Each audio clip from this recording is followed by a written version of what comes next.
अस्सलाम वालेकुम dear students. आज का हमारा टॉपिक बहुत ही अहम टॉपिक है, इलेक्ट्रॉनिक कन्फिग्रेशन। इलेक्ट्रॉनिक कन्फिग्रेशन को पढ़ने से पहले हम कुछ बुनियादी चीज़ों पर बात करेंगे।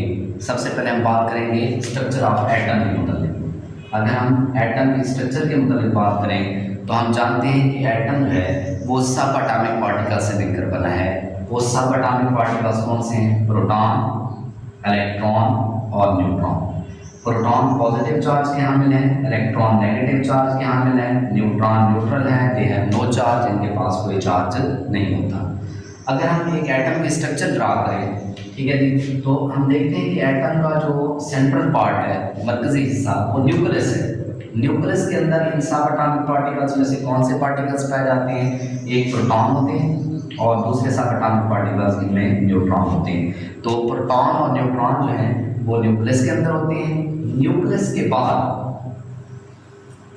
ये सर्कुलर पाथ होते हैं, ठीक है, गोल दायरे होते हैं। ये गोल दायरे जो हैं इनको नाम दिया जाता है शेल।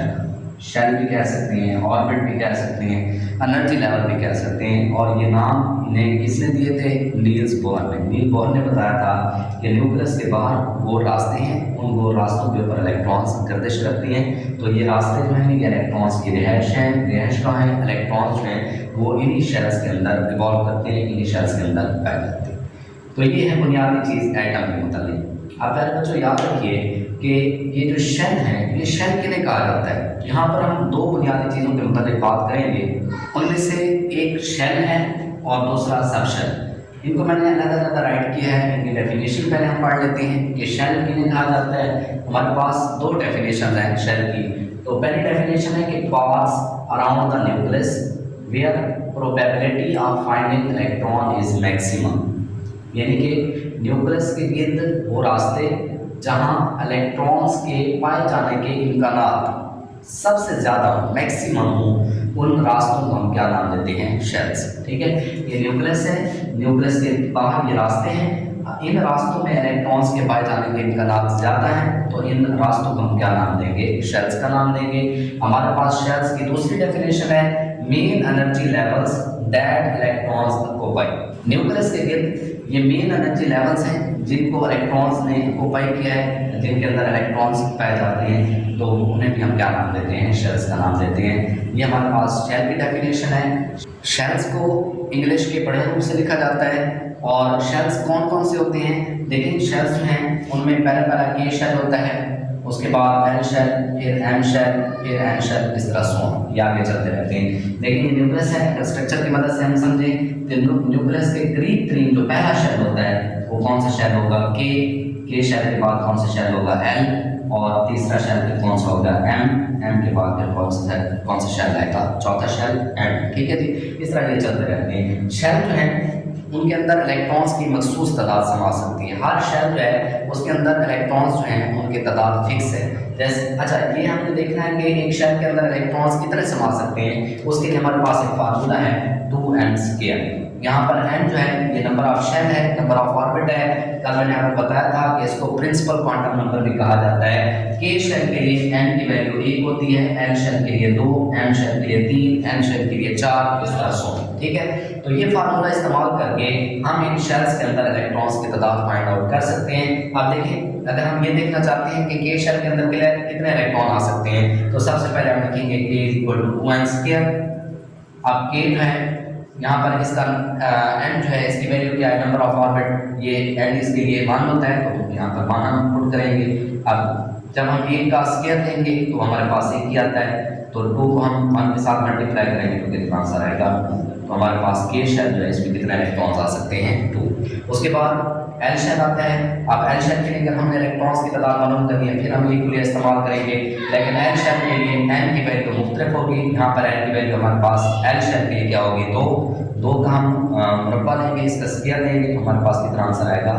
4 को हम जब 2 के साथ मल्टीप्लाई करेंगे तो हमारे पास आंसर कितना आएगा? 8। तो इसका मतलब है हमारे पास जो एल शेल है इसमें कितने इलेक्ट्रॉन्स आ सकते हैं, 8। इस तरह एम शेल जो है उसके लिए एम की वैल्यू क्या होगी, 3। अब 3 का आप स्क्वायर लेंगे वो हमारे पास कितना आएगा, 9 को 2 के साथ मल्टीप्लाई करेंगे तो कितना आंसर आएगा, 18। तो एम शेल के अंदर कितने इलेक्ट्रॉन्स आ सकते हैं, 18। इस तरह एन शेल जो है उसके लिए एम की वैल्यू कितनी होगी, एन की वैल्यू यहाँ पर होगी, ये चौथा शेल है तो एन की वैल्यू जो है वो 4 होगी। आप 4 का स्क्वायर लेंगे, 4 का स्क्वायर जो है वो कितना आएगा, 16 आएगा। 16 को 2 के साथ मल्टीप्लाई करेंगे कितना आंसर आएगा, 32। तो इस तरह इस फार्मूले को इस्तेमाल करके हम इन शेल्स के अंदर इलेक्ट्रॉन्स की तादाद मालूम कर सकते हैं। ए शेल में 2 इलेक्ट्रॉन, एल शेल में 8, एम शेल के अंदर 18 और एन शेल में 32। ठीक है, याद रहे यहाँ पर एक बात नोट कर लें कि न्यूक्लियस के जो करीब तरीन शेल होता है उसकी एनर्जी सबसे कम होती है।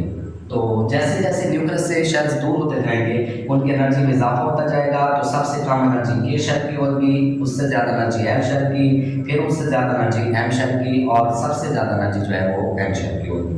तो ये था शेल के मुताबिक कंसेप्ट। उसके बाद दूसरी चीज़ हमारे पास आती है सब शेल। सब शेल की तारीफ हमने लिखी है कि each shell has further sub energy levels called sub shell, यानी कि हर शेल जो है उसके अंदर मजीद छोटे एनर्जी लेवल्स होते हैं, उनको हम नाम देते हैं सब शेल का। या आप यूँ भी लिख सकते हैं कि each shell has sub shell, हर शेल जो है वो सब शेल पर मुश्तमिल होता है। देखिए फॉर एग्जाम्पल एक घर है, उस घर के अंदर कमरे होते हैं। अब वो घर जो है उसको हम शेल तस्वर करते हैं, ठीक है, और वो जो घर के अंदर एक ही घर के अंदर जो कमरे हैं छोटे छोटे, ठीक है, वो उसका हिस्सा है, वो पार्ट है, तो वो हम क्या शुमार कर सकते हैं, सब शेल। यानी कि शेल सब शेल जो है ये शेल के पार्ट्स होते हैं, शेल के छोटे हिस्से होते हैं।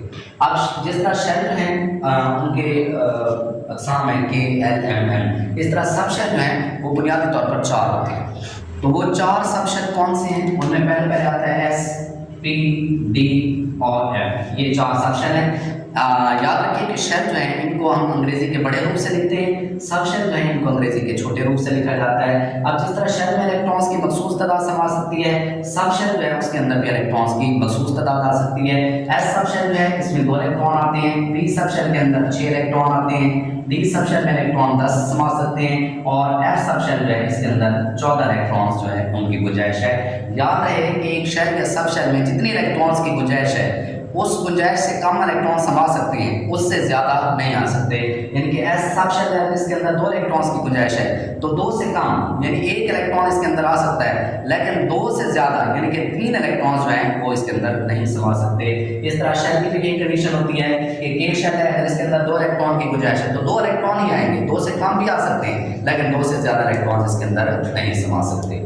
तो ये था शेल और सब शेल के मुताबिक बुनियादी कंसेप्ट। इलेक्ट्रॉनिक कन्फिग्रेशन, इसकी सबसे पहले हम डेफिनेशन पढ़ लेते हैं। इलेक्ट्रॉनिक कन्फिग्रेशन की डेफिनेशन क्या है। जैसे मैंने आपको बताया कि ये 2 लफ्ज़ हैं, एक इलेक्ट्रॉनिक दूसरा कन्फिग्रेशन। इलेक्ट्रॉनिक ये इलेक्ट्रॉन्स को ज़ाहिर करता है और कन्फिग्रेशन से मुराद सीक्वेंस, अरेंजमेंट, ठीक है। हमने पढ़ा है कि एक न्यूक्लियस जो है उसके बाहर शेल्स होते हैं, उनके अंदर इलेक्ट्रॉन्स होते हैं, वो डिवाइड किए जाते हैं। तो उन शेल्स के अंदर जब हम इलेक्ट्रॉन्स जो है उनको अरेंज करते हैं तो ये अमल क्या कहलाता है, इलेक्ट्रॉनिक कन्फिग्रेशन। तो हम तारीफ लिखते हैं, arrangement of electrons around the nucleus is called electronic configuration. Arrangement of electrons around the nucleus is called electronic configuration. ये हमारे पास इलेक्ट्रॉनिक कन्फिग्रेशन की डेफिनेशन है। नेक्स्ट हमारे पास जो है वो एक टर्म इस्तेमाल की गई है, ground state electronic configuration. Ground state electronic configuration, ground state electronic configuration किसे कहते हैं। देखिए मैंने भी आपको बताया है कि ये एक एटम है, मरकज़ी हिस्सा न्यूक्लियस है, करीब तरीन शेल की है L M.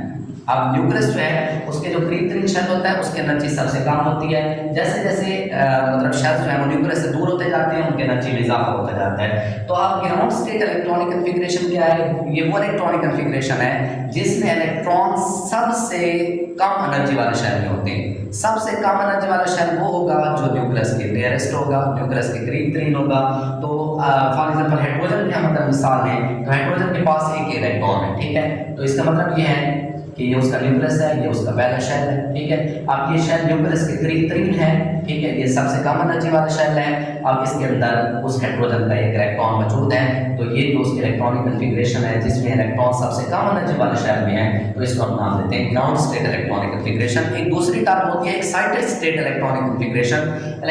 Excited state electronic configuration हम कैसे कहते हैं, देखें अगर एनर्जी एक इलेक्ट्रॉन जो है वो कम एनर्जी वाले शेल में है, ठीक है, तो उस तरह के इलेक्ट्रॉनिक कन्फिग्रेशन ग्राउंड स्टेट कहलाती है। और अगर एक इलेक्ट्रॉन हाई एनर्जी वाले ऑर्बिट के अंदर है, हाई एनर्जी वाले शेल के अंदर है, तो उसे हम क्या नाम देंगे, एक्साइटेड स्टेट इलेक्ट्रॉनिक कन्फिग्रेशन। यानी कि फॉर एग्जांपल अगर एक इलेक्ट्रॉन यहाँ पर मौजूद था तो उसने अगर एनर्जी एब्जॉर्ब की है, वो जंप करता है एल शेल के अंदर, या एल शेल से वो एम शेल के अंदर जंप कर जाता है, तो आपको न्यूक्लियस से दूर हो रहा है। जैसे जैसे न्यूक्लियस से दूर हो रहा है उन शेल्स की एनर्जी में इजाफा होता जा रहा है। अगर वो इलेक्ट्रॉन इस एम शेल के अंदर आ गया है तो इसका मतलब है अब वो हायर एनर्जी वाले ऑर्बिट के अंदर है, हायर एनर्जी वाले शेल के अंदर है। तो इस तरह की जो इलेक्ट्रॉनिक कन्फिग्रेशन होगी जिसमें इलेक्ट्रॉन हाई एनर्जी वाले ऑर्बिट में होंगे उन्हें हम एक्साइटेड स्टेट इलेक्ट्रॉनिक कन्फिग्रेशन कहेंगे। और अगर इलेक्ट्रॉन जो है वो लोअर एनर्जी वाले शेल में नियरेस्ट द न्यूक्लियस होंगे तो फिर हम उसे नाम देंगे ग्राउंड स्टेट इलेक्ट्रॉनिक कन्फिग्रेशन।